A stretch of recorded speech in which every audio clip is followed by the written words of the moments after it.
مسائل کی جو جڑ بتائی جاتی ہیں اس میں تجاوزات سر فہرست ہے، جس کے خلاف اسسٹنٹ کمشنر سب ڈویژن لیاقت آباد ندیم اورنگزیب گزشتہ ایک ماہ سے مسلسل کارروائیاں کر رہے ہیں۔ اس وقت بھی ان کی جانب سے جو ہے اینٹی انکروچمنٹ ڈپارٹمنٹ لیاقت آباد ٹاؤن کے عملے کے مدد سے اور پولیس کی مدد سے جو ہے نائٹ آپریشن کیا جا رہا ہے۔ ہمارے ساتھ موجود ہیں لیاقت آباد ڈاکخانے سے، اس وقت میں آپ کو رپورٹ کر رہا ہوں۔ ندیم صاحب بہت شکریہ، فرمائیے گا اب تک کا رزلٹ کیا رہا ہے ایک مہینے کی آپ کی کارکردگی کا؟ جی السلام علیکم۔ جیسا آپ دیکھ رہے ہیں، آپ نے کہا کہ ہم تقریباً ایک مہینے سے لگاتار جو ہے وہ کارروائی کر رہے ہیں۔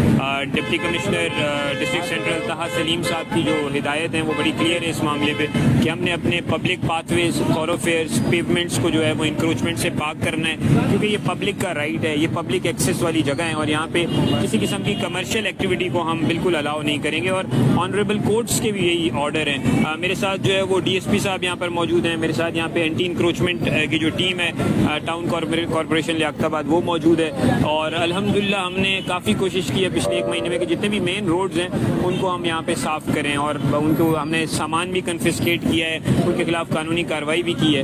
اب یہ ڈیفینیٹلی ایک کنٹینیوس پروسیس ہے جیسے کہ آپ دیکھ رہے ہیں، لیکن آپ ہماری کمٹمنٹ بھی دیکھ رہے ہیں کہ وی آر کمیٹڈ۔ کے ایم سی نے میرے ساتھ کافی کام کیا ہے اور ہم لوگوں نے کافی اس پہ کام کیا ہے۔ ٹاؤن بھی ہماری ایڈ میں آتی ہے۔